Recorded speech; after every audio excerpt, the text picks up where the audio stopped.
ফ্যাসিবাদ যেন আর কখনো মাথাচাড়া দিয়ে উঠতে না পারে সেজন্য গণমাধ্যমের সক্রিয় ও দায়িত্বশীল ভূমিকা পালনের আহ্বান জানিয়েছেন তথ্য সম্প্রচার প্রতিমন্ত্রী ইয়াসের খান চৌধুরী।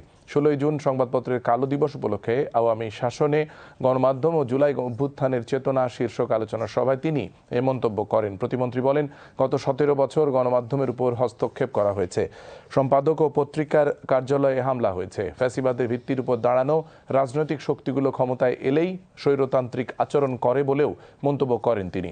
ফ্যাসিবাদের সব জঞ্জাল দূর করতে গণমাধ্যমকে স্বাধীনভাবে সত্য ও সঠিক তথ্য জনগণের কাছে তুলে ধরার আহ্বান জানান তথ্য ও সম্প্রচার প্রতিমন্ত্রী ইয়াসের খান চৌধুরী।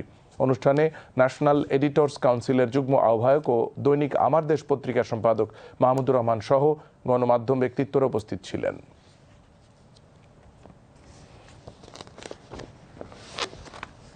জুলাইয়ের আন্দোলনে আমরা যেই আন্দোলন করেছি এবং আমরা যেই ফলটা পেয়েছি এটা ধরে রাখতে হবে।